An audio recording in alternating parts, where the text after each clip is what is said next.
The Ex-Worker, an audio strike against a monotone world. A monthly podcast of anarchist ideas and action for everyone who dreams of a life off the clock. Welcome back, everyone, to The Ex-Worker. As we go to press, the September 9th National Prison Strike is just days away. Today we continue our coverage from last episode with an interview with Solidarity organizer Ben Turk, who tells us more about the historical context of U.S. prison rebellions, reports on recent Solidarity actions, and ways to sustain momentum on September 10th and beyond. We've also got an excerpt from an interview with a Turkish anarchist about the recent failed military coup and repression against anarchists in that country, discussion of the recent death of an anarchist from the United States fighting with the YPG in Rojava, and a triumphant eulogy for a recently deceased enemy of anarchists. Plus news, prisoner birthdays, and all the rest. It's gonna be great. I'm Clara, and I'm going solo for this episode as your host. As usual, you'll find lots more background information, links, and contact info, along with a full transcript of the show at our website, crimethink.com/podcast. And if you have feedback, reports to share, suggestions for future episodes, or anything like that, hit us up via email to podcast@crimethink.com. No time to lose. Let's get rolling.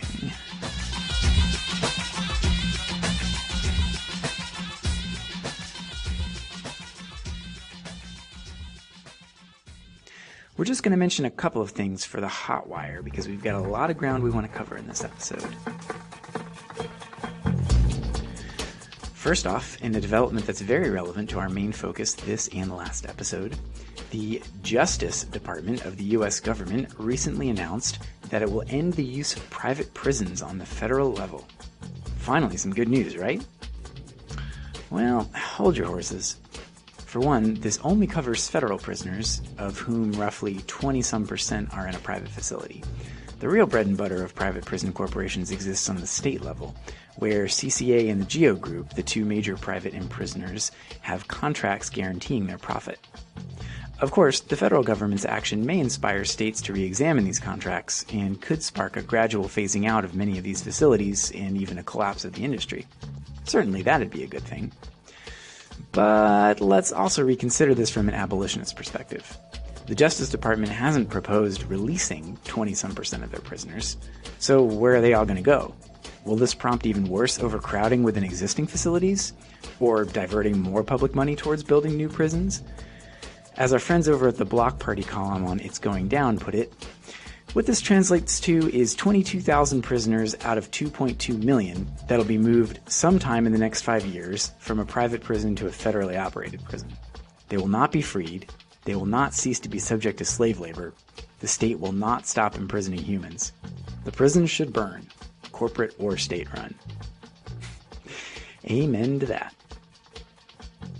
In other news, indigenous resistance is heating up, with native folks and supporters maintaining the Red Warrior Camp at the Standing Rock Sioux Tribe's reservation in so-called South Dakota to resist the construction of Enbridge's Dakota Access Pipeline. Incidentally, our friends over at It's Going Down have started a weekly audio podcast. Episodes include an interview with a resident of the Red Warrior Camp, as well as discussions with a participant in the recent Milwaukee Uprising, an IWW Southern Speaking Tour, and more. So head over to itsgoingdown.org to check those out. Bite Back reports that Mothers Against Farm Cruelty freed hundreds of mink from a fur farm in Ontario, while in Argentina, a pig was freed from a Buenos Aires University vivisection lab, and in Uruguay, 11 rabbits were liberated from a commercial farm. In Berlin, Germany, police claimed that over 120 cops were injured in riots that they called the most aggressive and violent protests in the last 5 years, as squatters and radicals protested evictions. A city official referred to the riots as a leftist orgy of violence. Woof. In solidarity with migrant squatters resisting eviction in Thessaloniki, anarchists undertook a series of coordinated attacks on offices of the ruling Syriza party across Greece. A mini-riot by juvenile detainees in Perth, Australia, caused up to $150,000 in damage, and dozens of masked rioters in the southeastern Swedish town of Trollhättan have clashed with police over 2 nights. Protesters in Libreville, Gabon, clashed with security forces and partially burned down the parliament building in outrage over a rigged presidential election.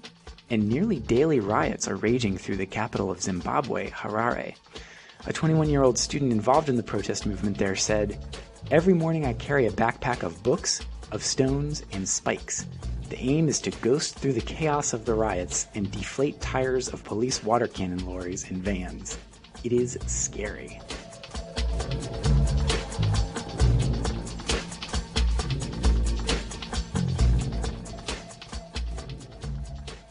We mentioned in passing in our last episode about the recent attempt at a military coup in Turkey.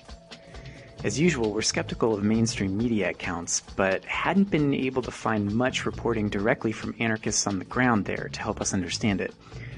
Fortunately, thanks to our comrades over at Černoluknja, the Slovenian anarchist radio show, we've got part of a live interview to share with an anarchist from Istanbul who's a member of the group DAF, or Revolutionary Anarchist Action. You'll hear some background to explain the recent military coup, as well as information on how the government's state of emergency, including purges and crackdowns on political opposition, has included repression against anarchists, as well as the Kurdish liberation movement. This excerpt begins with a discussion of what happened in the failed coup attempt and its aftermath.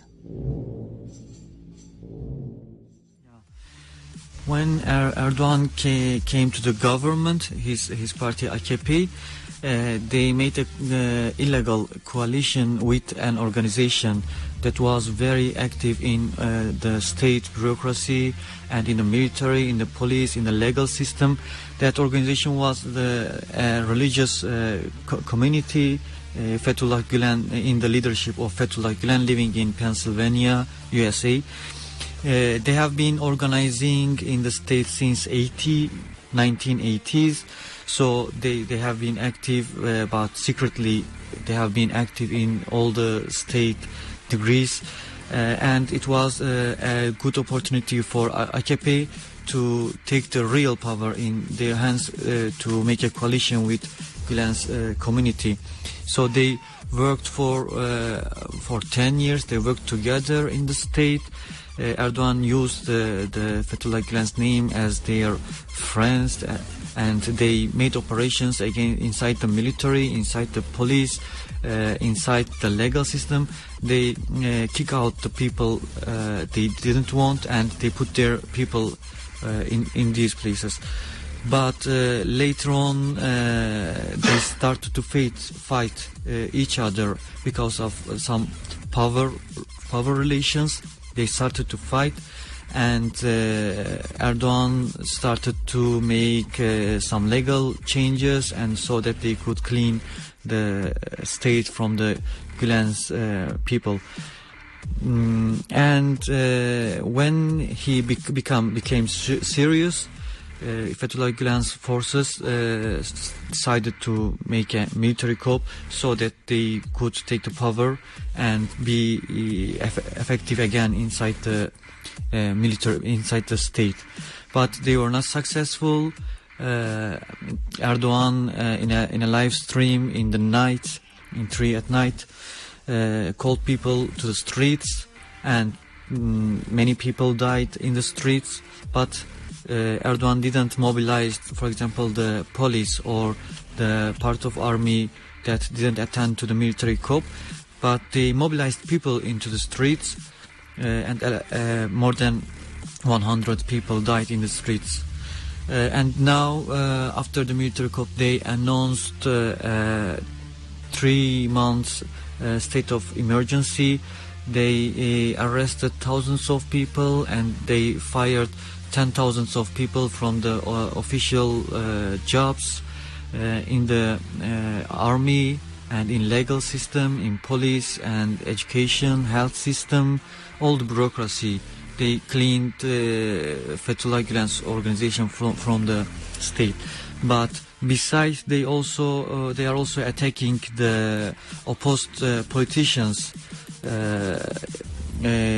with the authority they took by announcing the state of emergency. For example, they closed one Kurdish school in Ahmet, and they fired 68 revolutionary teachers in Kurdistan. And for one another example is when they closed the newspapers, TVs, and radios of Gülen organization, they also closed our newspaper Meydan. They shut our newspaper office in Taksim. The interview continues with discussion of anti-anarchist repression by the Turkish state in recent years and how it continues today. In 2010 and in 2012, we have faced two terror investigations. They accused us to be a terrorist organization. Of course, they were secret investigations, and we learned about that just after they finished or they become a case. In the first one, they followed us, every action of us, every movement. Every move we do, listen to our phone calls, our emails, our all communication, and then they didn't find us as a terrorist organization. But in 2012, they started another investigation, and just after the 1 May 2012. They made an operation against all the anarchist movement in Istanbul, in Turkey. They they detained more than 60 people, 60 anarchists, and they arrested 15 of them, put in prison more than 4 months. This was a terror operation, terror investigation. They again accused us to be a terrorist organization, but it was the file was a file that was focused on Revolutionary Anarchist Action, but they decided to make operation after 1 May because there was some actions against the banks, against the corporations, international corporations. So they decided to put the two things together, an organization, an organized anarchism, and the other violence against the actions against the banks, against the corporations. They took these things together and tried to make us a terrorist organization. But of course, we also used some legal things, legal stuff, and we managed to separate the events in 1 May and our organization. They were two separated things. So they didn't prove any terror actions, any violence actions of us, but they still opened a case. It's still going on, the case. And after the announce of state of emergency, they started 3 new investigations, but these are not directly terror organization investigations, but they are terrorism and anarchism propaganda cases, investigations through our newspaper Meydan.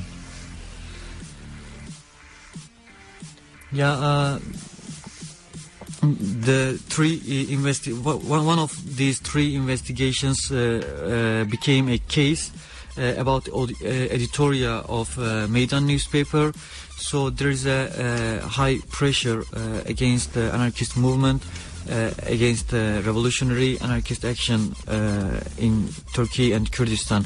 That's also because our fight, for example, in Gezi Park, our fight inside the worker struggle, our fight in Rojava, our fight in Bakur, Kurdistan, all our history.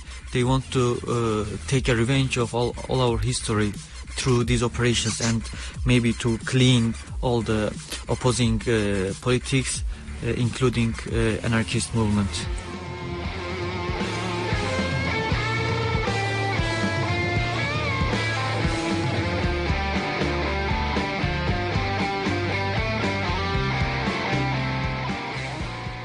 Many thanks to DAF for sharing their perspective, and to our friends from Chernoluknya for directing us towards this interview. If you want to hear more, check out the link on our website to the complete interview, which discusses the various projects that DAF undertakes around Turkey and in Kurdistan, and gives updates from the situation in Rojava and Pakur.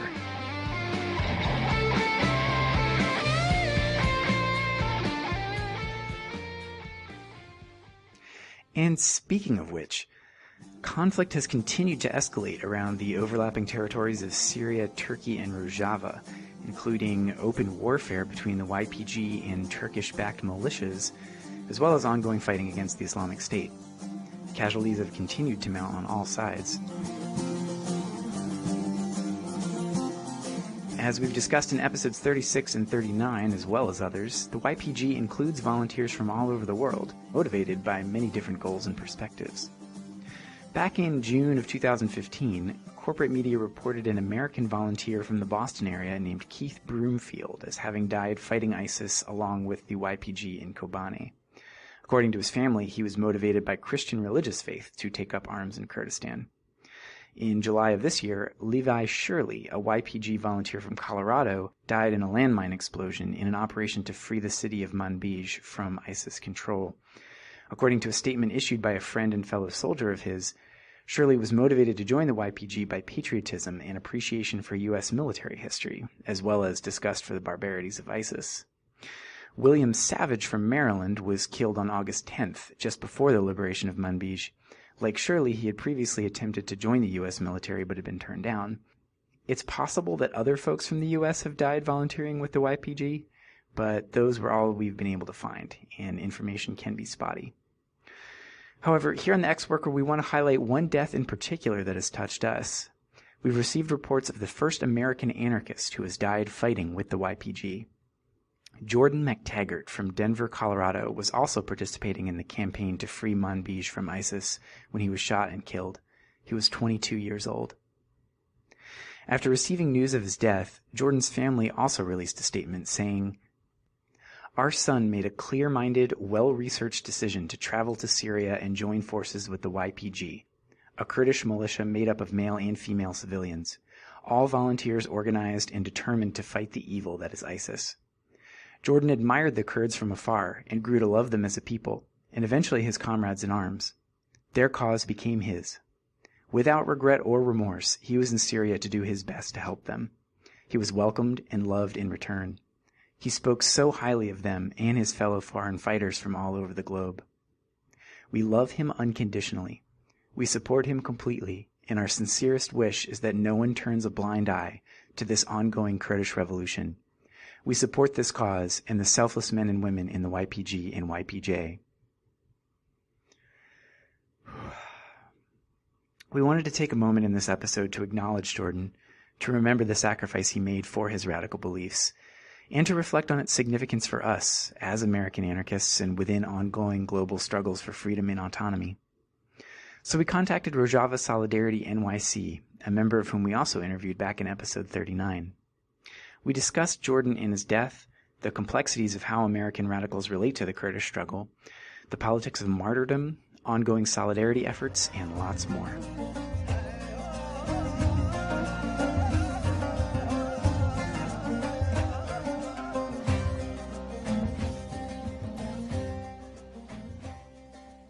My name is Jerry. I'm from Rojava Solidarity NYC. Thank you for speaking with us. So to get started, who was Jordan MacTaggart, and what do we know about what happened to him? Okay, so Jordan MacTaggart was an American anarchist who left America to go fight with the YPG, which is one of the fighting forces of Rojava, an area in northern Syria, which has been undergoing a revolution for the past few years that's really inspirational, I would say. And he recently passed away. He was killed on the front line fighting in and around a village called Manbij, again in northern Syria. It's been in the news recently because Turkey has come down to push out both the revolutionary forces of Rojava and also local militias to replace it with their proxy fighters, the FSA, and also to continue their passive understanding with ISIS that those two forces will not fight each other, will work together against the Rojavans. Jordan MacTaggart was an American anarchist from Colorado, and he died a few weeks ago in Rojava, fighting for a revolution, fighting for anarchist ideals and principles, and fighting against forces of reaction which I would hope that all of us who have any radical understanding or feelings about the world strenuously oppose. So far as I've been able to tell, Jordan was perhaps the third or fourth American volunteer who has died fighting ISIS with the YPG. While we understand Jordan to have been motivated by radical ideals, we also know that folks from a wide range of ideologies and motivations have also joined up, which creates some strange bedfellows, to say the least. In particular, I'm wondering if you can talk a little bit about the complexities that are entailed by American radicals participating in a militia that is, at least on some level, allied with the U.S. Army or receiving U.S. military support. Sure, although I would like to note a few things. One, of course, it's incredibly complex and always changing on the ground. Who's fighting with whom, who's allied with what groups formally and tacitly and above the table and sub rosa, as it were, under the table. But I do want to, before I continue on, actually make a note about this alliance with America. I mean, America has provided bombings, targeted missile strikes for the Rojavans and with the Rojavans for the past, say, 2 years, more or less, depending who you ask. That could be longer or shorter. But they're not exactly allies. And I think a lot of people are quick to jump on that as a rationale for not supporting this revolution. I mean, we can see from just what happened in the past week that America doubled down in support of Turkey and told the forces of Rojava, the YPG and the YPJ, and then also the allied SDF, that they had to go back across the river, back across the Euphrates. So an ally, I'm not sure. America's using the Rojavans, just like they always use the Kurds and other oppressed peoples to get what they want. America wouldn't give a damn about Rojava at all, except that they're the only ones who seem to actually be able to fight ISIS and win. And that's not because of their military prowess, although they are very skilled in that field. Certainly not because of weaponry. ISIS has infinitely better and more weapons and is much more well-funded than the Rojavans, but it's because it's really a clash of ideologies. The Rojavans are fighting for freedom and for liberation, but more than what we tend to categorize as like some kind of national liberation front or movement, the ideology behind the Rojavan Revolution places a really heavy emphasis on pluralism, and in fact, that's one of the founding pillars of the revolution as part of something called democratic confederalism, along with ecology and feminism. So, what the Rojavan Revolution is an existential threat to forces of reaction such as ISIS, but also to the state form as we see it. And in fact, they've very vocally and ardently declared that they are not fighting for a state, which is something that people in the region and really all over just can't possibly wrap their heads around. How could these people, and this is millions of people we're talking about from all sorts of different ethnicities and religions, and actually many of which are atheists, which is in its own way very radical for the region. How could these people be fighting for something that is not a state, right? But instead they're fighting for this notion of autonomy, right? And this very radical, fundamental idea of freedom in a way that I don't think we've seen anyone fighting for, at least on this scale, in decades. Certainly in my lifetime. There's a lot of parallels drawn to the Spanish Civil War, which is problematic in a lot of ways, but in other ways, you can see why people are tempted to make that comparison, right? There's these people far away fighting for liberation and for freedom and for ideology, not just for territory, not just for military gain. And so ISIS, yes, but also Turkey, and also Assad's forces, and also the FSA, the supposed Syrian rebels, along with the forces of the KRG, the Kurdish Regional Government in northern Iraq, the Peshmerga. All of these things and these groups are terrified by what Rojava is fighting for and what they represent. So when we say allies, right, and when we talk about the facts on the ground, we have to, I believe, contextualize it within the fact that this is a living, breathing revolution, and something that not only have we never seen, I believe, at all before, but also that something that everyone in the region is fat shit terrified of, including the United States. And so that's what we've actually seen in the last week or so, where America more or less stabbed the forces of Rojava in the back by telling them to get back across the Euphrates, which is where Jordan MacTaggart and many, many others, I believe it's something like 267, I want to say, YPG and YPJ fighters fought and died to liberate Manbij from ISIS. And the second they crossed this illusory red line that Turkey set up, which was basically this corridor where Turkey made sure that ISIS had funding and new fighters smuggled in and new weapons and whatnot. As soon as they crossed that line, then America turned right around and told them to get the hell back, and it doesn't matter how many of them fought and died for this, not only this territory, but for this radical ideology.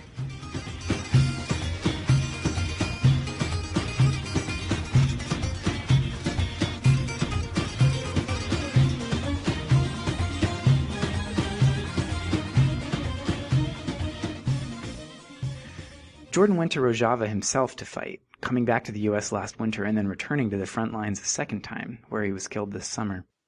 Some anarchists will take that step, but most of us who are remaining here in the country will want to talk about ways that we can show support for the struggle for autonomy in Kurdistan, as well as remembering the anarchists and others who've died in that struggle.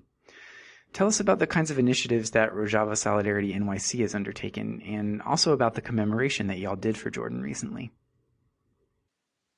Sure. So we've been trying to do a lot of different work in solidarity with the forces and the people of Rojava, not just the YPG. There's a number of things that we've done and tried to do. And of course, it's very difficult both to get goods over there, what with the Turkish and now more or less complete embargo. There's literally enemies on all sides of Rojava. And also with the ever-changing legal aspect of all of this. Currently, the YPG, the YPJ, and other groups and forces and militias associated with Rojava are not designated on the FTO list, the Foreign Terrorist Organization list. But as we know, America is always very excited to screw over new and interesting people and put new and interesting people in prison. So, that could change. But as of right now, that kind of support is legal. So what have we done? We promised that we would more or less fill up a People's University that they created. So we spent, I want to say, 85 pounds of books a month for a year. So that was the first thing we promised, because as I mentioned earlier, the Rojavan Revolution is more of a war for ideas and ideology than it is a war of bullets or land. What else? We made sure that a lot of medical supplies got over there. The fighting with ISIS has taken a huge toll on the Rojavan forces, and ISIS, in a twisted, brutal, devious, intelligent maneuver, they make sure to figure out who has medical supplies and medical training on the front, anyone who's wearing, like, say, a Red Cross or a Red Crescent or anything like that, and they kill them first. So Jordan MacTaggart, along with many, many others, died of preventable injuries, of bleeding out, which in a war, let's say if the United States was fighting, would often not be the case. So we've shepherded over quite a bit of medical supplies and worked in collaboration with some other anarchists, especially some really great groups in Switzerland, to make sure that medical supplies and emergency trauma kits get over there. So that's another thing we've done, and we'd like to continue to do. There's also currently a fundraiser for medical supplies for the battalion that Jordan MacTaggart fought with.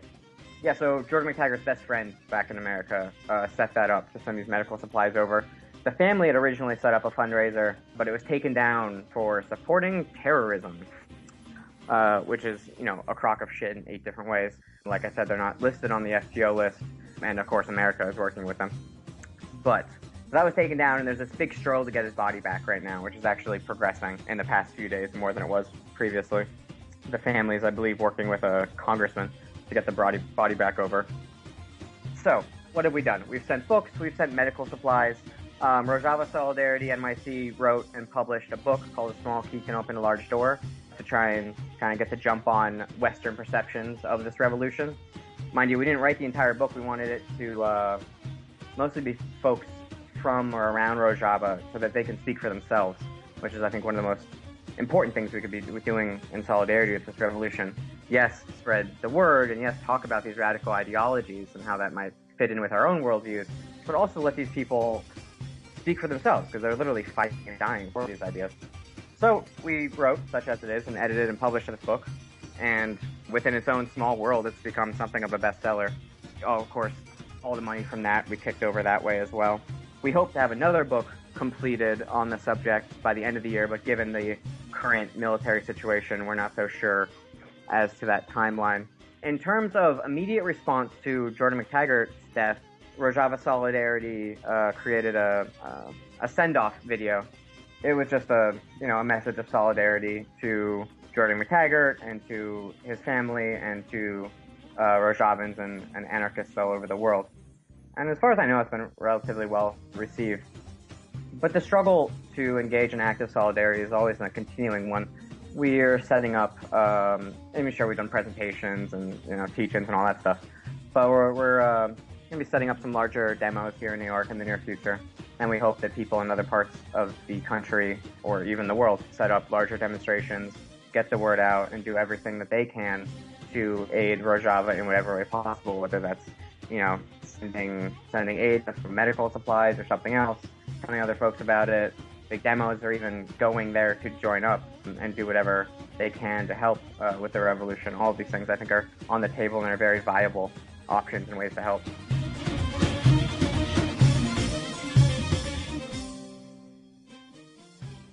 In the initial announcement that appeared online about Jordan's and many other deaths in battle, the YPG referred to him as a martyr. I'm not actually sure how much this is a principled political critique versus an aesthetic discomfort, but there's something about this language of martyrdom that leaves me feeling a little uncomfortable. It seems to have these connotations that are religious or nationalistic, or at the very least militaristic, in ways that might clash with my anarchist values.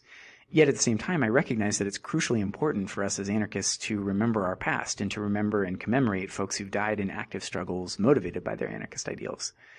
And there are anarchist cultures, I'm thinking of Chile in particular here, in which regular commemoration of the dead plays a really central role. So I'm wondering if you can reflect a little bit on how we as anarchists can avoid the weird nationalistic or militaristic senses implied by this discourse of martyrdom, while still finding ways to really remember and celebrate folks who've, for lack of a less corny way to say it, have given their lives for the struggle. I don't think it's corny at all. I think it's both literal and metaphorical, and in its own weird way, kind of beautiful. But what do we do about martyrs? Well, who's a martyr? What's a martyr? I mean, is Rabakal a martyr? Is Durruti a martyr? Is Brad Will a martyr? I mean, we always, I think, have celebrated and paid respect to our dead. I don't think that that's a particularly new thing within anarchist practice. In fact, as far as I can tell, that's gone right back to the struggles in and around when Bakunin broke off from what later became the Marxist Project. And certainly the so-called Haymarket martyrs, which would be my main reference point in terms of U.S. anarchist history. But I do hear you, right? I mean, we don't want to lionize or put people on pedestals, right? And especially when that conflicts with our ideology and also the ideology that these people fought and died for, as you pointed out. So yeah, I mean, that is an interesting ethical question. And I think that the way we navigate that, or at least for me, is yes, we acknowledge and we pay respect to people fighting and dying for what they believe in, especially when it happens to intersect with our own beliefs and politics. But I think we do that with while still being critical, right? I mean, he wasn't perfect. None of the people fighting there are perfect, right? The revolution's not perfect. How could it be? You know, this is a radical social experiment, and people are going to get things wrong just as much as they get things right. Just like people who fight and die for beautiful things also get things wrong just as much as they get right. So, to me, the thing to really keep in mind is that our beliefs and our politics are something that we take seriously, right? I mean, if we don't mean what we say, then we are not anarchists as far as I'm concerned. But if we do mean what we say, then we respect other people for meaning what they say, especially when it coincides with our own beliefs, which is to say other anarchists. And that when you die for something, that is something beautiful and powerful. And just as when you live for something, it is beautiful and powerful.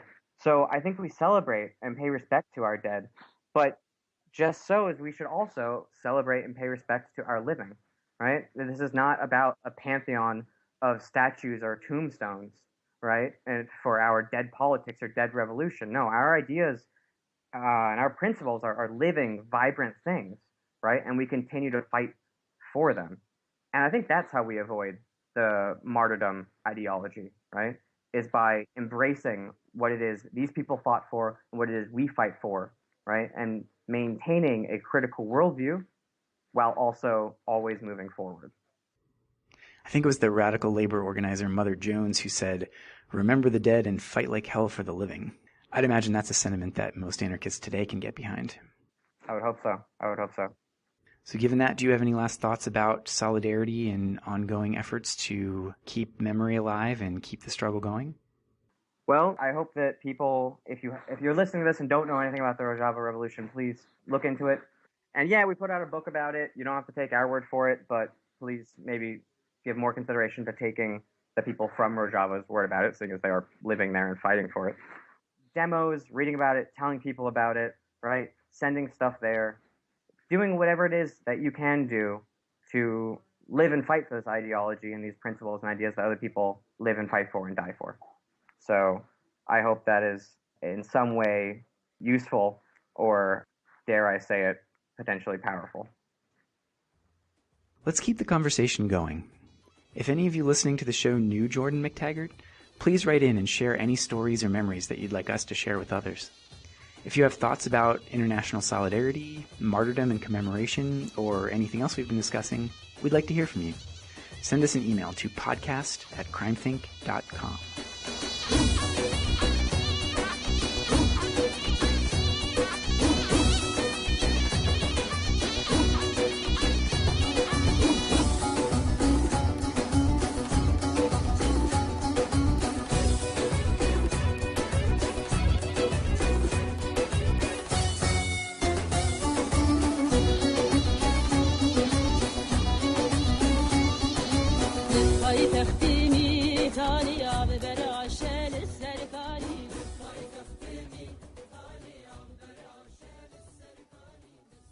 Speaking of anarchists and commemoration, but in the polar opposite direction, finally, we are pleased to announce some of the best news of the year as far as I'm concerned.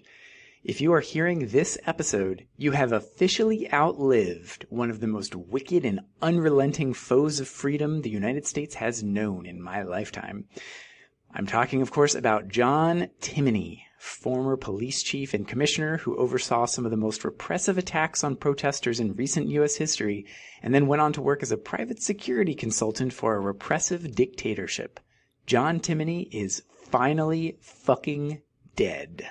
The wicked old witch at last is dead. Ding dong, the witch is dead. Witch, oh witch, the wicked witch. Ding dong, the wicked witch is dead. Here is a moving piece composed by comrades whose lives were impacted by the late and not-so-great Chief Timoney. John Timoney is dead. The world has lost a great man and a law enforcement giant, says the police chief of Ferguson, Missouri, who learned his trade under Timoney in Miami. Well, that's one perspective. For myself and many others across the world, his death is a relief. It would have been better if he had never been born. Timoney held positions in the upper echelon of the law enforcement world for nearly 30 years. He was first deputy commissioner of the New York City Police Department, police commissioner of Philadelphia, police chief of Miami, and finally, private consultant to the Kingdom of Bahrain. He played a major role in the repression of social movements in the United States during the summit protest era of the late 90s and early aughts, and a significant role in the suppression of the Arab Spring nearly 10 years later. Those of us who were active in these movements came to know his methods well. I am one of the countless people who suffered at the hands of John Timoney and the police he commanded. Although 16 years have passed, I still prefer to tell this story anonymously. Timoney oversaw the police responses to the occupation of Tompkins Square Park in New York City in 1988, the protests against the Republican National Convention in Philadelphia in 2000, the World Economic Forum in New York City in 2002, the Free Trade Area of the Americas Summit in Miami in 2003, and the Bahraini Uprising from 2011 to 2013. His calling cards were undercover infiltration of movement spaces, preemptive mass arrests, and the use of the courts as a tool to neutralize dissent. In the United States, he won important tactical victories in Philadelphia and Miami. In the streets, he liked bikes, clubs, and the liberal application of tear gas, and he knew how to keep the blood out of sight of the cameras. In court, he favored huge bails and trumped-up charges against protesters. He perjured himself shamelessly, and he lost every case in the end. He truly hated anarchists, and by treating us just short of enemy combatants, he toughened us up for the battles to come. In August of 2000, I was arrested in Philadelphia along with 420 others during the protests against the Republican National Convention. The policeman who arrested me cuffed my hands behind my back with heavy plastic zip ties. He was a large man, and I think it's fair to say that he tightened them down as hard as he possibly could. He then put me in the back of a police van along with 15 other people. We were each cuffed with our hands behind our backs and chained down to the bench of the van. Someone in the front of the vehicle turned the lights off in the back and turned the heat up full blast and left. We sat there in the sweltering heat for something between 4 and 6 hours. We spent those hours struggling to support each other, trying not to be consumed by fear and panic. This was during the hottest days of summer. The heat got so extreme and the ventilation was so poor that people were passing out from the bad air. Several people were bleeding as well, myself included. Worst of all, in my particular case, it seemed entirely possible that I was going to lose both of my hands from loss of blood circulation. At first, the pain became so extreme that I would scream if anything touched me. Then the pain gave way to a complete loss of feeling. The two people on either side of me were able to reach me if I turned my back to one of them or the other. They took turns massaging my hands ceaselessly. Eventually, though, no matter how hard they tried, I couldn't feel anything at all. When I asked what my hands looked like, I heard fear in their voices. It was not possible for either of them to reach the cuffs with their teeth to chew through the plastic. Many people in this van were in a bad state, but my hands were probably the single worst thing going on. These hours tested my sanity, and it was very difficult not to succumb to panic. Nothing can really describe how terrified I was that I would spend the rest of my life as a double amputee. My companions sang to me. Timoney's stint in Bahrain was a fitting end to his career. It was the culmination of everything that he had done before, and his crimes against the Bahraini people are conspicuously absent from the obituaries that have appeared lauding him. The Bahraini monarchy was the first American-backed government in the Middle East to demonstrate that it was not going to be toppled by civil resistance during the Arab Spring. The Assad regime in Syria was the first Russian-backed government to do so. The rationale for giving uncompromising support to these backward and repressive governments was the same on both sides. There was an American naval base in Bahrain and a Russian naval base in Syria. In both cases, the only options left open to the opposition were surrender or civil war. In Bahrain, the opposition eventually chose the former. In Syria, the latter, with notorious results. Narrowing the field of possibilities down to this choice was John Timoney's real-life's work. He was just never able to carry his vision through to its logical conclusion inside of the United States. His tactics were very effective at demobilizing people who weren't ready to go to prison. They helped to bring about a world in which the only people with any agency appear to be those who are ready to die. Those who make peaceful revolution impossible make violent revolution inevitable, as John F. Kennedy put it long before the heyday of suicide bombings and mass shootings. The longer you suppress revolt, the uglier it is likely to be. It is not easy to ascertain all the ways Timoney served the Bahraini monarchy, or what his personal role was in the widespread torture and murder of dissidents there, but one thing is certain. In lending a hand to suppress the Arab Spring, he left his fingerprints all over the current mayhem in Syria and Iraq. Eventually, the police moved the van to the location where we were to be processed. After what felt like an eternity, they finally opened the door. I was bordering on hallucination by this time. Numerous people began vociferously explaining to the guards that it was of dire urgency that my cuffs be removed. One of the guards unchained me from the bench of the van. I literally saw his jaw drop when he looked behind my back. He cut the cuffs off immediately. Both of my hands were a deep black purple from the wrists to the fingertips. It took a number of days for me to regain the normal use of my hands. Thankfully, I did recover fully. I think it's likely that I only avoided permanent injury because of the actions of the two people next to me in the van. I still have the scars to show for this ordeal, although they have faded with time. I'm sure the policeman who cuffed me has long ago forgotten the incident. I remember. Timoney usually won the battle. It looks like he lost the war. If his primary objective was to preserve the status quo, then he failed. Only 16 years ago, the institutions that he represented seemed omnipotent and eternal. Now they are all in an advanced state of decomposition, like Timoney himself. The Republican Party is in complete disarray. Free trade policies are coming under fire from both ends of the political spectrum. The police have probably never faced such widespread condemnation. The Middle East is metastasizing chaos in every direction, and not in a good way. It's only a matter of time before it reaches Bahrain. None of this is really what we were hoping for. It's hard to be excited about the old world falling apart when the present is such a mess and the future looks so bleak. Even those who opposed us a decade and a half ago must acknowledge that the proposals we were offering at the time were preferable to the crises that have become inevitable thanks to our defeat. Nevertheless, we're still here. We're going to be all right. Although our new enemies are fearsome indeed, it's good to remember that they too are mortal. 16 years ago, as hundreds of traumatized protesters faced charges from the Republican National Convention, it felt as though Timoney and his ilk would reign forever. In fact, all it takes to see our oppressors destroyed is to live long enough. August 16, 2016, John Timoney, dead of lung cancer at 68. We got to write his obituary. He was never able to write ours. Some of our bails were set as high as $1 million. Some of us faced an array of charges amounting to life in prison. Some of these cases dragged on for nearly 4 years. In the end, every single one of the 420 people who were arrested during the demonstrations was either acquitted or had the case thrown out of court.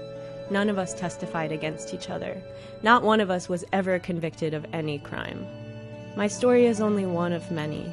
In Philadelphia, I met people who had been waiting to go to trial for 3 years in Timoney's jails, many of them for nonviolent drug-related offenses, like those for which Timoney's own children are known. I saw police and guards beat handcuffed detainees. They knew how to keep it away from the cameras. I've heard countless accounts like mine from Miami. I can't imagine what people in Bahrain went through. On August 16th, I heard the news, and I couldn't have been happier. John Timoney is dead. The struggle continues. Chief Timoney, may you stay dead. May your gravestone be overgrown by wild new life. And may your memory fade along with the last vestiges of the society of control you dreamed, until your life, your legacy, and everything you ever fought for remains nothing but a vague trace of a distant nightmare in our hearts as we grow together towards freedom. But we've got to verify it legally to see if she is morally, ethically, spiritually, physically, positively, absolutely, undeniably, and reliably dead. In our last episode, number 49, we began our coverage of the September 9th prison strike with our interview with Azura from the Incarcerated Workers Organizing Committee in Texas. As energy continues to build, and as reports of a diverse array of solidarity actions continue to pour in from all over, it's clear that we need to maintain our focus on the strike as one of the most significant mobilizations anarchists have participated in recent years. To understand where the strike is coming from and what it's building on, we wanted to explore the history of prison rebellions in the U.S. since Attica in a bit more depth. We wanted to report on some of the actions anarchists have been taking to gear up for the 9th. And we also wanted to build on what Azura said last time about how the strike doesn't just end after September 9th has come and gone. What can we be doing to support this over the long haul?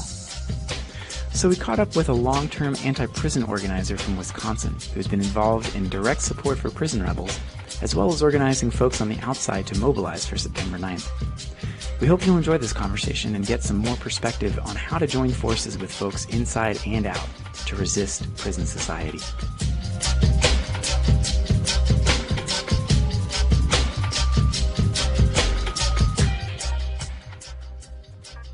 This is Alanis with The Ex-Worker, and tonight we're speaking with Ben Turk, who's been involved in organizing solidarity for the September 9th prison strike. Ben, thank you so much for speaking with us.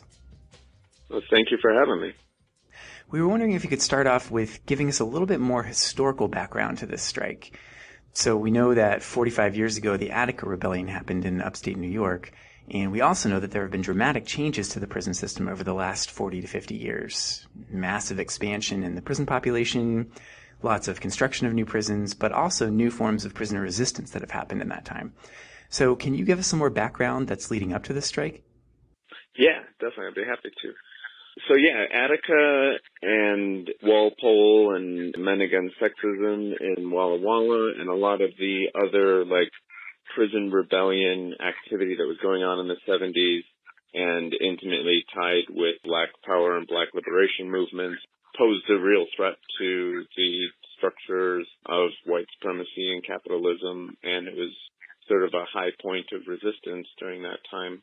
And the response was obviously brutal. We're all familiar with COINTELPRO, but the prison system also increasingly locked down on the resistance on the inside by updating and modifying the regimes of control that they used. Starting with Pelican Bay State Prison in California, they began building supermaxes all across the country. And what would often happen is the prison administrations would, once there's this new high-cost, great expansion to their prison system and to their means of control, they all got excited about, each state system wanted to get their own supermax prison. And so they would often go looking for justifications for that. And so resistance and instability and riots and uprisings and things continued to happen in prisons, but they quickly became the pretext that was needed to justify building a supermax prison or, control units and expanding the use of solitary confinement and the isolation of prison leaders and the general attack on any self-organization or ability of the incarcerated people to defend themselves in the same way that COINTELPRO and the FBI and police systems were out in the streets doing everything they could to attack the ability of targeted communities to defend themselves and take care of themselves and build healthy, sustaining communities. So how that took place in the prison system, I think the best example of that, one of the last big uprisings, which was also one of the longest uprising in which people died, was in 1993 at Lucasville, the Southern Ohio Correctional Facility, which I've been intimately involved with doing support for the guys who are suffering both on death row or serving life sentences and long sentences after being framed and scapegoated for those events. I think it is an important example in the history of prison resistance, and it's an example of something that we should recognize as what happens when there is no outside support. When the Lucasville uprising happened, it kicked off because Muslims were upset about tuberculosis testing, but it quickly expanded beyond what they thought the protest was going to be, and it became a crisis situation where the prisoners had to regain control, and they worked together across gang and racial lines in order to do that, in order to hold the prison in a stable way for those 11 days and prevent more violence and more loss of life. And after the first 3 days, there was a hostage guard who was killed. And the authorities refused to negotiate with him and push them to that level. And it wasn't until that hostage guard was killed that there was any negotiations or any possibility of ending the uprising in any way other than how Attica ended. And so the killing of the hostage guard, I believe, was a necessary thing to get the state to the table to negotiate. But it was also not something that the prisoners agreed on. It was a few prisoners acting alone doing that. Those prisoners then turned state's evidence and snitched against the other prisoner leaders, including some friends of mine, Sadiq Abdullah Hassan, Jason Robb, George States, Namir Mateen. And so those guys are on death row for the killing of this guard. And the reason they're on death row for the killing of the guard is because there was no support on the outside. When, after this happened, everybody in the area immediately started circulating a petition calling for the death row for basically anybody who was in that cell block or who could be accused of leading the uprising in any kind of way. And there was no recognition of the humanity of the prisoners, and there was no good organizing, and nobody countered that narrative and that dialogue. Whereas a few years later in Santa Fe, there was a large and violent uprising at a prison in Santa Fe where 40 people were killed, mostly perceived snitches. And there, nobody caught the death penalty. Nobody caught real serious. Well, some caught serious sentences, but not nearly as bad. And it's because in that area, people already recognized that that prison was corrupt and was run poorly, and they held the state responsible for some of the things that happened. And so that contrast, I think, is really revealing and important, and also contrasting Attica, because in Attica, the state, first they went in with the National Guard and killed a bunch of people, but then they wanted to kill more people and put them on death row and blame them and accuse them of everything, even though everyone who was killed by bullets and the prisoners didn't have guns. But it wasn't until there was a massive amount of protest and resistance on the streets and fighting back before the medical examiner, under pressure, released the truth about the bullets, and the governor, Rockefeller, under pressure, granted amnesty to the survivors of the Attica uprising. And so those, I think, are really instructive lessons about the importance of outside support and working in concert with prisoners who are resisting. We're not hoping or planning on anything like the Lucasville uprising happening on September 9th. It was a tragic loss of life and terribly traumatic experience for the guys who were in there. We don't wish that on anybody, not guards or prisoners or anything. But we do know that the state is going to frame anything that does happen on September 9th as a disruption of order in their systems and as a violent action, and they will retaliate, and they will feel justified to retaliate with whatever kind of violence they want to use. And so it's important for us on the outside to be standing in solidarity with the prisoners and doing what we can to control that narrative and to expose that prison is a site of violence already, that anything that happens in prison is an act of self-defense, that the people who control that environment or who pretend that they can control that environment, who exercise great violence trying to control that environment, are responsible for the violence that occurs in that environment instead of scrutinizing the actions of their captives. So I think those are interesting examples. And in recent years, in the last 6 years, there has been a large return to prisoner protests that I think is what is culminating at this point in the 9th and will hopefully continue to build from there. Georgia was the largest prison strike in history in 2010. I believe it was January of 2010. Prisoners went on a work stoppage. They released 5 demands, and they described how they were unified and had come together, like in Lucasville, except different. In Lucasville, they came together across racial lines in a situation of crisis that none of them had expected to happen, and they did that purely out of self-protection and self-preservation under those circumstances.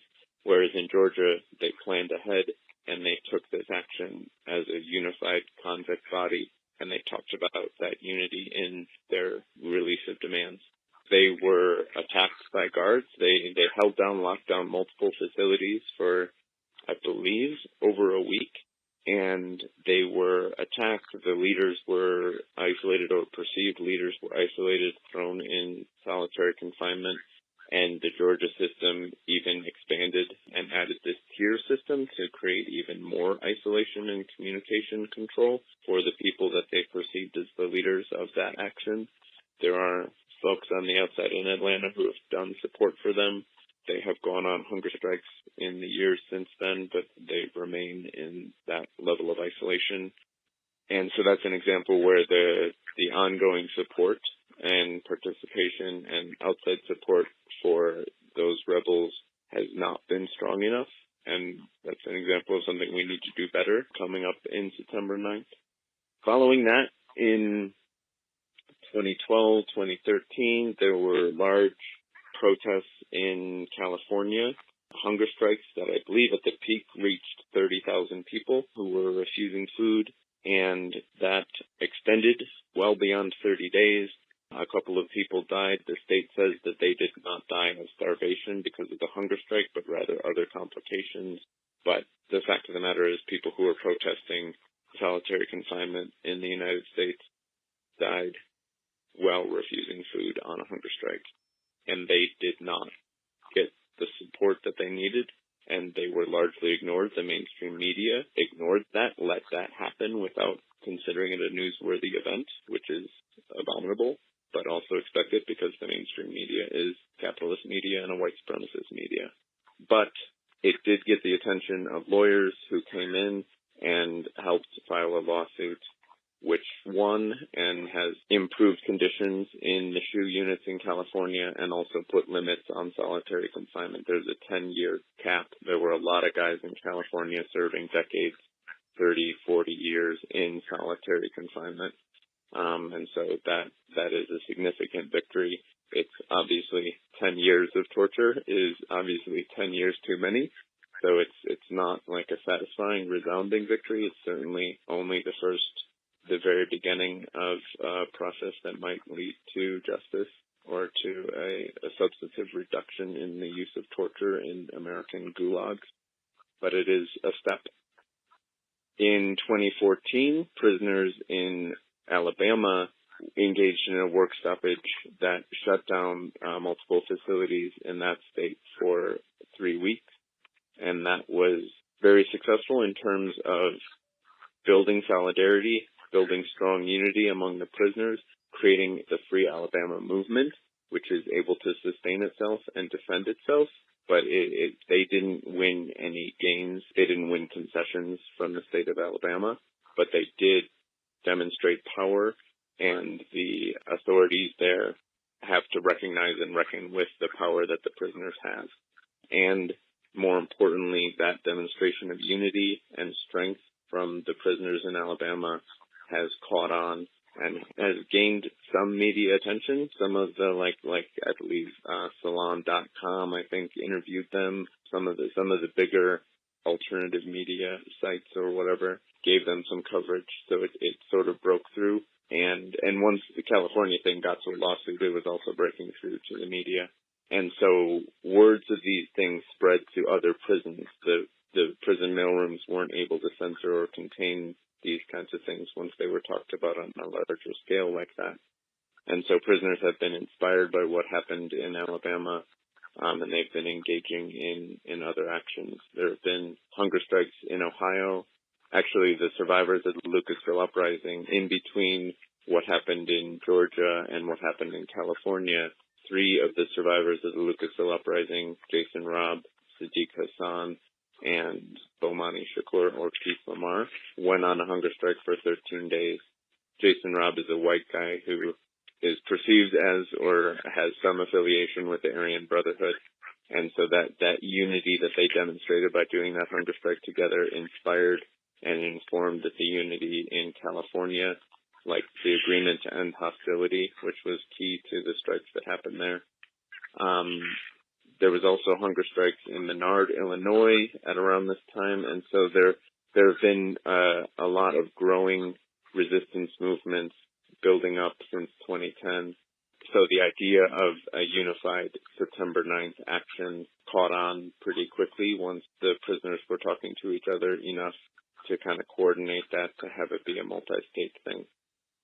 Other prisoners that heard about it were like, oh, we've wanted to see this happen for years, and now they have confidence that it will happen this year. It sounds like you're saying that one of the most important lessons we can learn from past prisoner resistance that hasn't succeeded or generalized is that the major missing link has been insufficient outside support. Obviously, folks organizing for September 9th this year are trying to learn from these histories and are laying a groundwork of solidarity before the strike even kicks off. In recent months, a whole lot of actions and consciousness-raising events have happened aimed at building momentum towards the strike. We've seen everything from marches or demos in Atlanta, Evansville, Bessemer, Alabama, to banner drops in Houston and Athens, Austin, New Orleans, and other places, graffiti and posters going up in Denver, Minneapolis, Philadelphia, Solano, California, and that's obviously just scratching the surface. Can you talk a little bit about some of the highlights from among this recent wave of solidarity actions? Yeah, there's been a lot. There's been so many things that are building and bubbling up all over the place. And there's a lot of things that are happening in the background that you don't hear about if you're not connected to people who are actually doing them. There's many letter-writing nights happening and many mass mailings happening. And, I've seen and heard about like hundreds of letters that people are sending in all in one time and one night that promote these ideas and get connections with people on the inside. And so on the back end, there's building these much more robust relationships and connections with prisoners, and not just like the small number of prisoners who are recognized as political prisoners, but with prisoners more broadly. And so that, I think, creates a groundwork of relationships that is valuable going forward with all these solidarity actions. I think some of the highlights as far as actions go is in Atlanta, there was a protest at a county jail that got pretty rowdy. Lots of firecrackers. They tried to enter the lobby of the jail, and there happened to be a news crew outside. And so the news crew was like, what's going on? And then they covered it live, and they were like, so these people are organizing what they're calling a noise demo, and we don't know what's happening. And it's in support of September 9th. So we've been trying to work through the media blockade that exists around prisoner struggles, and that was an interesting sort of random coincidental example of getting past that media blockade because the news crew happened to be there already for some reason. In Wisconsin, where I'm at, we've organized a lot of protests and trying to build an escalating campaign in support of the Dying to Live hunger strikers. Seth De Leon and LaRon McKinley have been on hunger strike since June 7th. It is now August 29th. That's, I believe, over 80 days that they've been refusing food. 10 days in, the DOC started force-feeding them, which is the only reason that they've been able to survive this long. But their health has deteriorated significantly, and we have been doing constant call-in campaigns. We've done multiple demos in Milwaukee and Madison and at Waupun Correctional, where those prisoners are held. We got a group of 40 people to drive up to this prison town and march around the prison with signs confronting not just the prison authorities, but the whole town. Waupun is very much a prison town. There's 3 prisons there, all within 5 blocks of each other. Their whole economy is based on prison, I think. And in addition to that, we also paid house visits to a guard named Joseph Beam, who lives on Main Street in Waupun and has a record of abuse and sadism that exceeds most guards that I've ever heard of. But he continues to work at Waupun Correctional, and he's actually helping to administer the force feedings of these prisoners, which is absolutely inappropriate and disgusting. So we went to all of his neighbors and left flyers describing his record and his reputation so that people who live around him know that they live around a torturous monster. And then we went down to Beaver Dam, where the secretary of the Department of Corrections lives, and flyered his neighborhood with information about the torture chambers that he operates as well.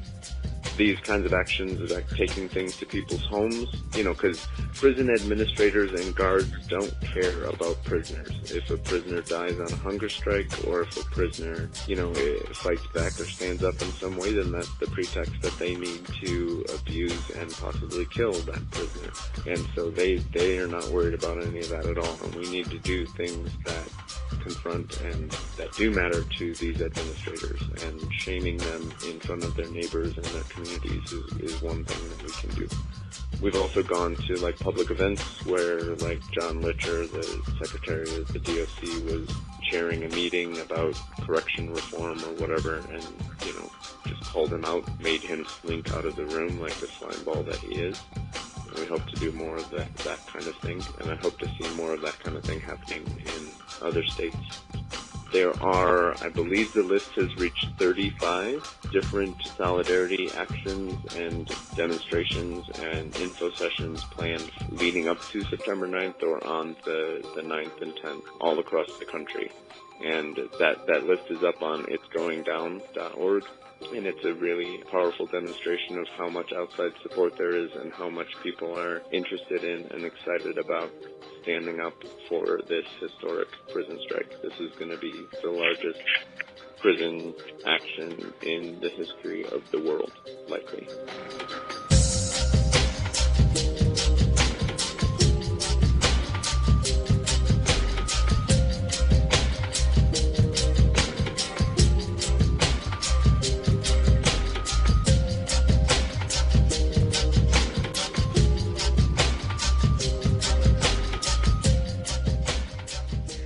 the events that has happened recently to connect anti-prison organizers and folks active around September 9th was the Bend the Bars conference that just took place in Ohio. Can you give a little report back from that? Yeah, it was great. I was there and had a really wonderful time, and was surprised at how many people came out. It was designed as a regional convergence, so it was mostly folks from Ohio, Michigan, some people from Kentucky and Indiana. But there were also some people who came from further distances.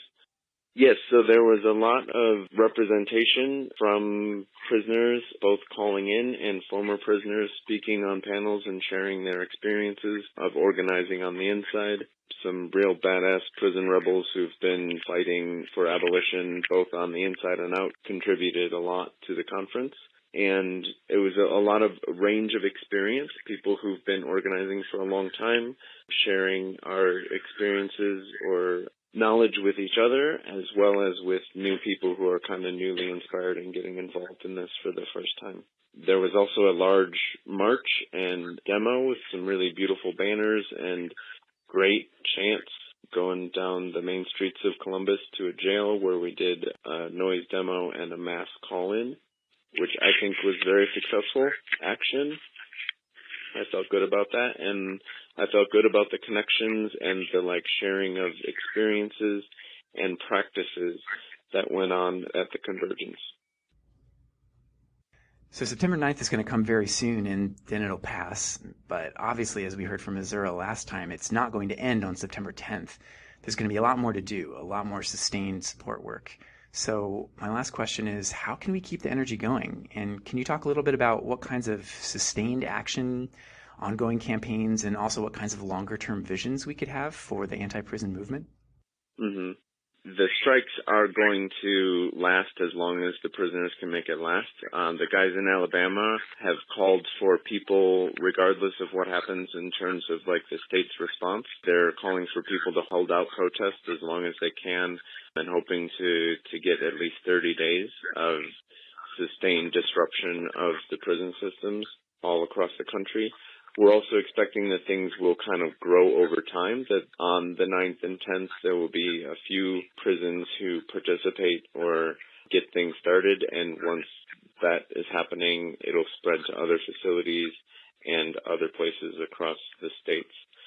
So, the peak time of the strike is not going to be on the 9th. It'll probably be sometime the next week or after that. And so it's important that the response is sustained as well, that these protests and rallies and actions continue to happen and continue to escalate pressure, as well as that there is constant low-level pressure. Call-in campaigns and letter writing and things like that. These are the tactics of reformist liberals, and they're the tactics of trying to influence the legislature, and they're the tactics that, anarchists and radicals generally don't get inspired by. But in the context of prison, they can have a different kind of effect because the prison administrations are not set up to be receiving hundreds of calls every day. And so when you do a phone zap against the prison administration, it can lead to having a direct action impact. And it can also kind of break through the confidence and the perception that the prison administrations have that they can do whatever they want to the people that they're holding captive. Letters to prisoners is also a really powerful way, and Azura talked about this on y'all's last show about this, but I think that demonstration is also something that needs to be ongoing and sustained. So we are signing people up through supportprisonerresistance.net. We're going to be signing people up to make ongoing commitments to make phone calls every other day to keep that constant low-level pressure on, and putting out lists of prisoners who are facing retaliation and need letters, and just encouraging people to send even postcards, very brief letters, whatever it is that you can, into those prisoners on a regular basis. So that's minimum level ongoing support. Hopefully we'll also see inspiring actions and rallies and noise demos and demonstrations at prisons. That's what the Free Alabama movement is the most actively recruiting for. They want people showing up at the prisons outside and participating in, or at least standing in visible solidarity with the prisoners who are engaged in direct action at the point of production inside the prisons.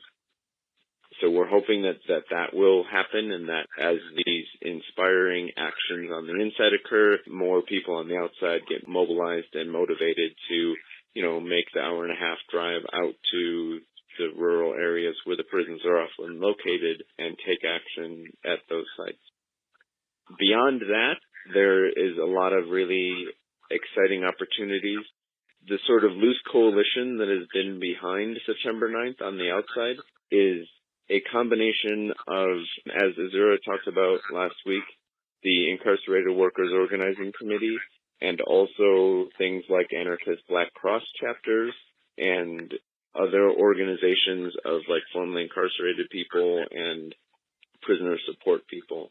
And so for people who have been doing individual support, the hope is that September 9th and this action is going to break through the media blockade and is going to change the cultural landscape that prisons operate under, and is going to improve all of our ability to influence and protect our loved ones on the inside. So whether you're an anarchist Black Cross chapter who has movement leaders and political prisoners that you want to support and want to get free and want to get their needs met, having that landscape, that paradigm shift occur, ideally will improve your ability to do that for those individuals.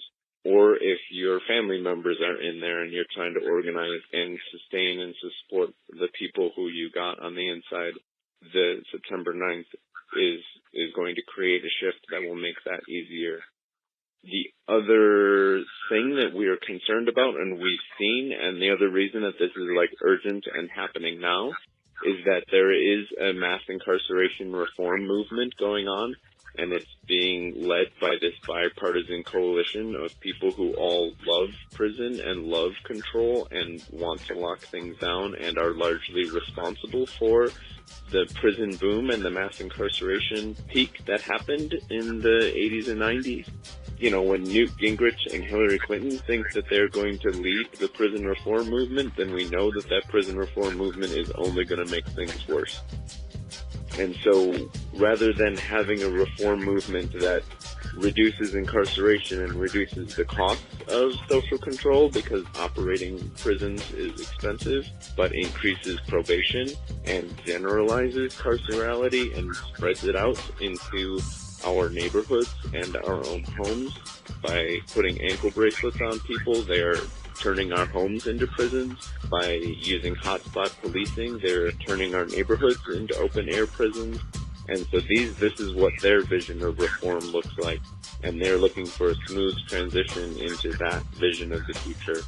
And so September 9th and supporting prison rebels and demanding changes and improvements, even reformist improvements that are coming from the direct action of prisoners and are based on the priorities and the timelines and the needs of the people who are held captive in these facilities, is going to change the way that reform trajectory goes. And I'm hoping that it leads to a place of abolition. I'm hoping that capitalism cannot sustain itself without prisons, and so when we abolish prisons, we are striking a blow at the heart of capitalism and white supremacy, and I'm hoping that these struggles generalize into a break with consensus reality, or whatever it is you want to call it, and that we see massive fundamental changes to the way that our society is organized.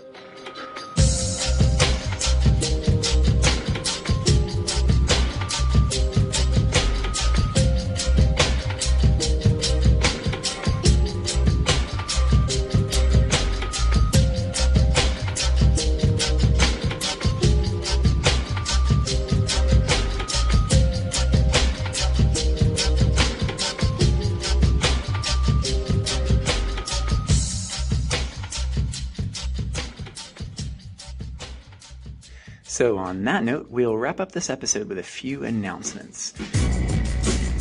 First, we want to let you all know about the Running Down the Walls event, an annual 5K run that benefits political prisoners and prisoners of war. It'll be taking place on September 4th in New York City and on September 11th in Denver. Shoutouts to the anarchist Black Cross chapters in those cities and beyond who come together with other groups to make those events happen.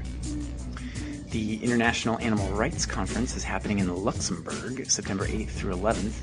Folks from the No New Animal Lab campaign in the U.S. will be there, along with many others. There's an anarchist book fair in Lisbon, Portugal, on September 24th and 25th. Oh, and there will be a tour in late September taking place in northern England called Fighting Future Prisons, including folks from the Empty Cages Collective and the Incarcerated Workers Organizing Committee, who are apparently active in the UK, too. Though over there they spell organizing with an S. Crazy Brits. Anyway, write to info@prisonabolition.org if you want more info on that. Folks at the Red Warrior Camp have issued a call for global weeks of solidarity to support the indigenous-led movement to stop the Dakota Access Pipeline from September 3rd through 17th. Check out nodaplsolidarity.org for more information and updates. And we've just received a call for solidarity against the potential impending eviction of Lazade in France. Here's the announcement. For over 50 years, farmers and locals have resisted the building of a new airport for the French city of Nantes, which, by the way, already has one.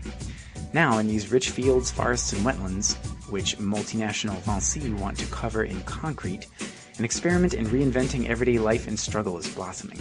Radicals from around the world, local farmers and villagers, citizen groups, trade unionists and naturalists, refugees and runaways, squatters and climate justice activists, and many others are organizing to protect the 4,000 acres of land against the airport and its world. Government officials have coined this place a territory lost to the Republic. Its occupants have named it La ZAD, Zone à Défendre, Zone to Defend. In the winter of 2012, thousands of riot police attempted to evict the zone, but they faced a determined and diverse resistance. This culminated in a 40,000-person strong demonstration to rebuild some of what had been destroyed by the French state. Less than a week later, the police were forced to stop what they had called Operation César. For the last 3 years, the ZAD has been an extraordinary laboratory of new ways of living, rooted in collaborations between all those who make up the diversity of this movement. Now, the entire zone is facing evictions to start the construction of this absurd airport. Prime Minister Valls has promised a rendezvous this October to evict everyone who is living, working, building, and farming on the zone. On October 8th, tens of thousands of people will gather on the ZAD to demonstrate that the determination of the movement is as strong as ever. Honoring farmer struggles from the past, we will come with wooden walking batons and leave them on the zone, as a sign of the commitment to come back and pick them up again if necessary. We will also raise a barn, built by dozens of carpenters during the summer, which will be used as a base should evictions happen. We are calling on all international groups and movements to either come to the zone on October 8th or show their solidarity with the ZAD through actions directed at the French government or multinational Vinci in their own towns and cities on that day. The airport will never be built. Life on the ZAD will keep on flourishing. If you want to hear an interview with a resident from La ZAD, check out our episode 14 on squatting.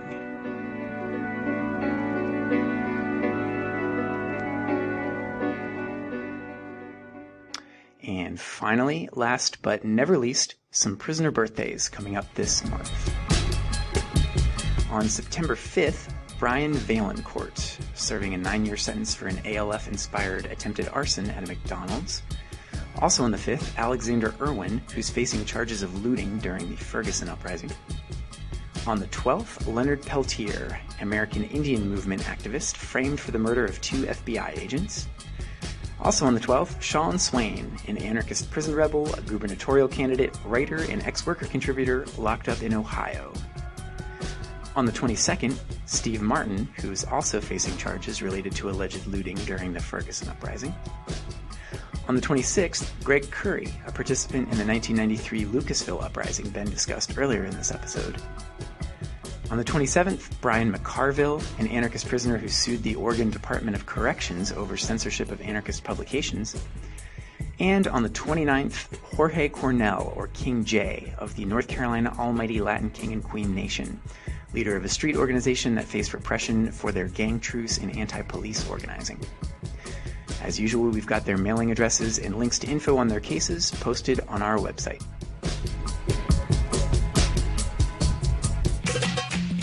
So that's it. Thank you for tuning in to The Ex-Worker. We'll be back in a couple of weeks with a new episode. We've got discussions of anti-fascism, convention protests and anarchist strategy, and lots more coming up, so stay tuned. You can find us at crimethink.com/podcast, where you'll see a full transcript, plus plenty of links and extra info. You can find us on iTunes, and you can also follow CrimeThink on Twitter.